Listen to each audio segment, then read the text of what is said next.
mapambano, wakili msilale, lale lale, wakili msilale, bado mapambano, mapambano, mapambano, bado mapambano, mapambano, mapambano, bado mapambano. Tuende nyumbani, aende nyumbani, tuende nyumbani, bado mapambano, mapambano, mapambano, bado mapambano. Let's gain power. Power. Let's gain power. Power. Mutuku must go. Mutuku must go. Mutuku must go. Mutuku must go. Thank you very much. Thank you.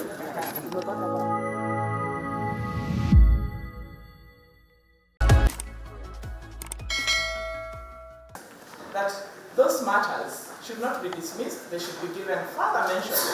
In the event of extending interim orders, then that is what should happen.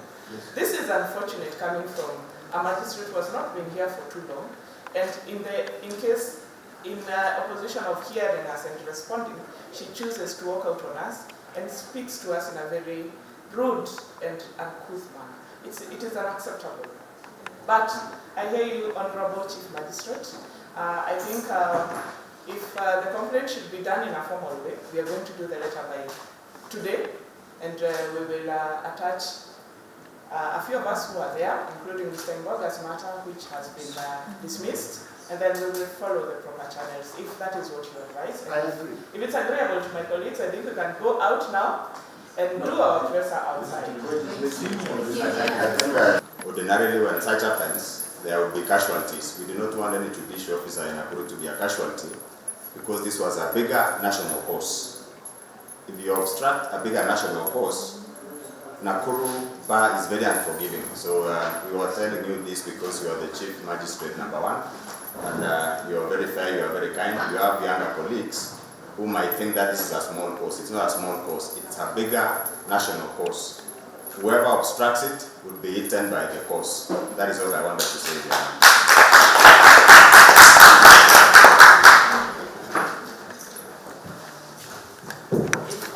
I could just ask that my name is Wangari Mwangi.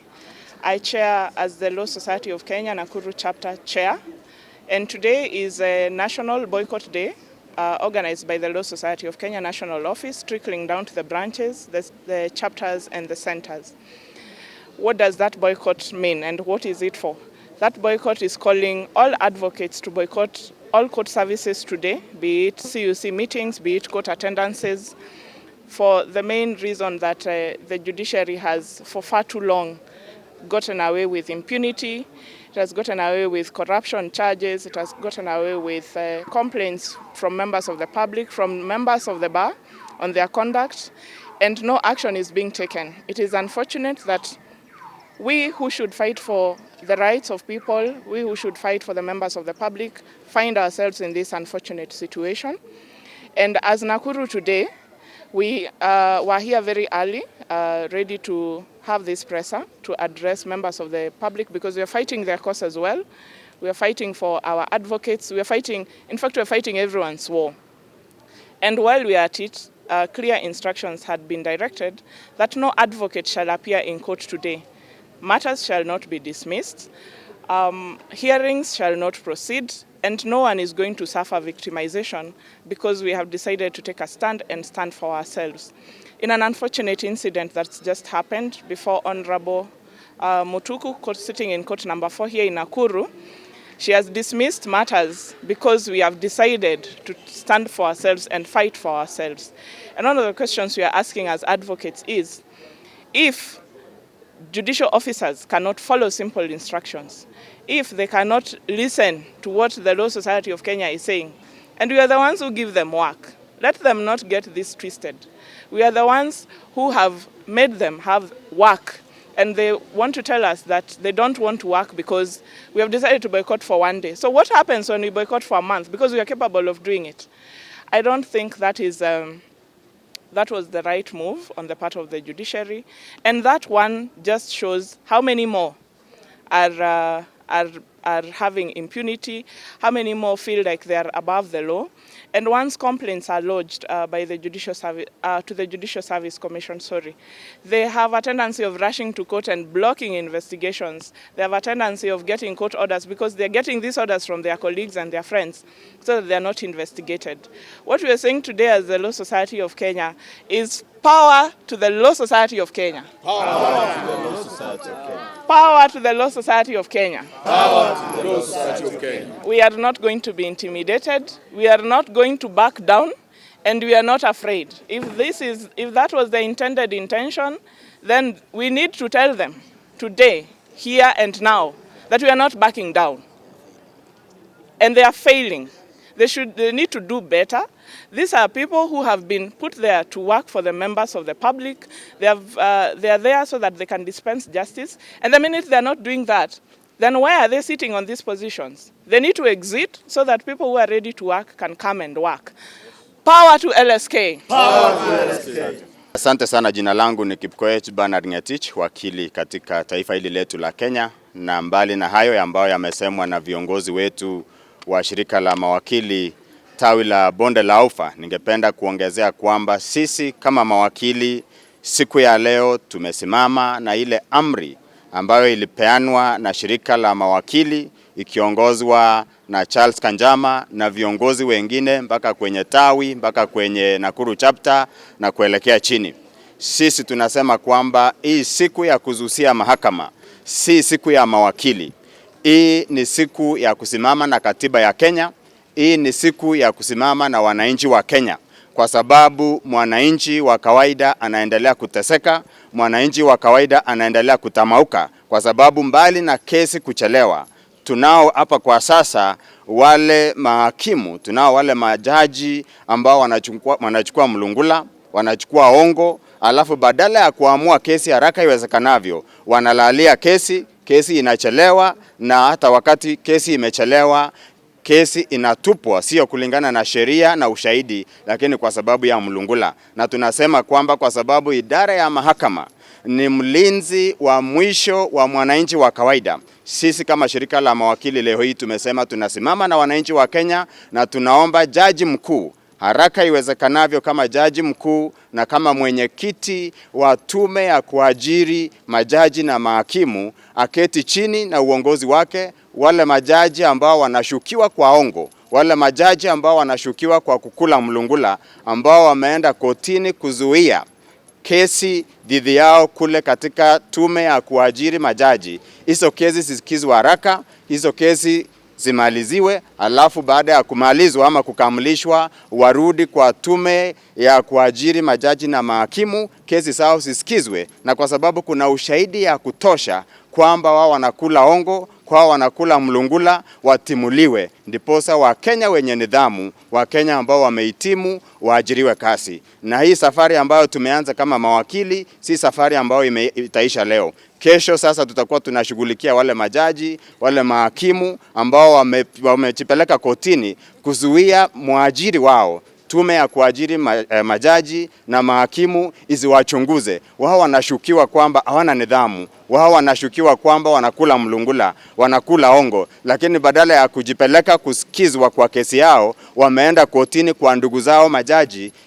iwapatie amri izuie JSC iziwachunguze. Tunasema tabia kama hiyo kama Wakenya hatutakubali, kama shirika la mawakili hatutakubali. Na yule hakimu ambaye leo amesema anapinga Wakenya ambao wanataka mabadiliko katika idara ya mahakama, yule Stella Mtuku, tukitoka hapa tumesema kama shirika la mawakili Nakuru tutampatia transfer letter papa hapa, na lazima aondoke Nakuru mara moja, na kama haondoki sisi tutamsafirisha, kwa sababu hii kitu ambayo tunafanya, yale mambo ambayo tunafanya, dhamira ya siku ya leo ni kukuwa na mahakama ambayo itakuwa mlinzi wa mwisho wa mwananchi wa kawaida kulingana na kipengele cha 159 ya katiba ya Kenya. Asante sana. Power to the people. Power to the Law Society.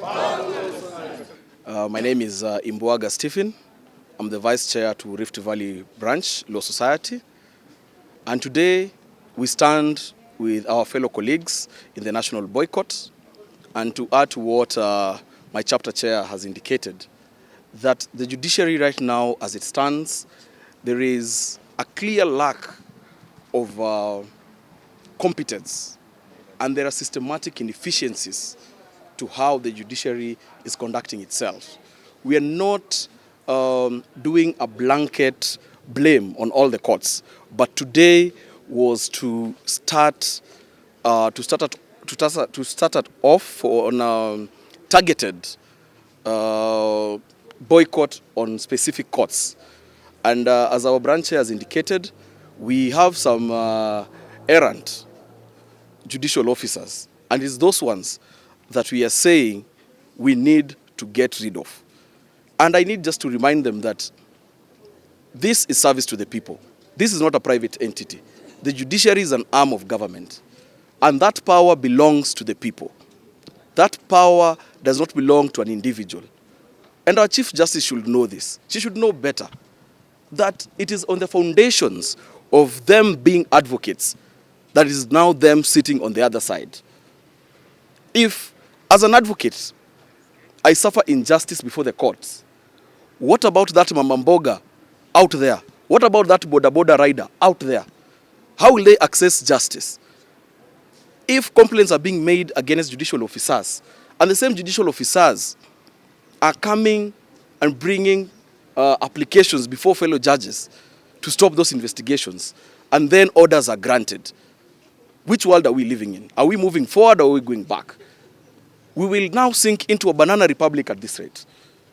So we are saying to fellow advocates and to fellow citizens of this country, let us come out in numbers, let us decry this injustice that is happening, that is being caused by our judiciary. Again, I reiterate, this is completely unfair and unwarranted, and we shall continue to fight for the rights of Kenyans, especially for those who are voiceless, for those who have lost hope in this judicial system, because we believe all is not lost, and we shall weed out all these errant judicial officers and have only competent people sitting at the bench. I beseech my fellow colleagues to come out strongly and condemn this judiciary and the acts that they keep on carrying day in and day out. We keep on reading it in the newspapers, and it is quite unfortunate, especially now that leading into next year's elections. Will we even have faith to bring even election petitions in this same judiciary? That even simple applications are being dismissed where they do not want to be investigated whenever complaints are being brought against them. So, power to LSK. Power to LSK. Power to the people. Power to the people. On the matter that has been dismissed, it's so unfortunate that even as vice chair to the branch, I'm also a victim of this injustice. I will cry, but my clan does not allow me to. My matter has just been dismissed as I'm joining my fellow colleagues before Honorable Mutuku.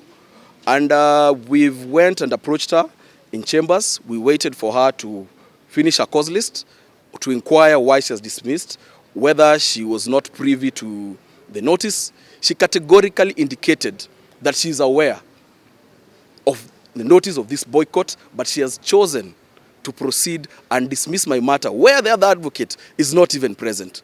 This is a suo decision. The court has decided on herself on how she's going to proceed with that matter, despite us issuing sufficient notice, to the point of even telling us that she's being forced to be in this station, that she does not, that she doesn't want to be here. If you don't want to be here, resign. If you don't want to be here, the same boss who brought you here,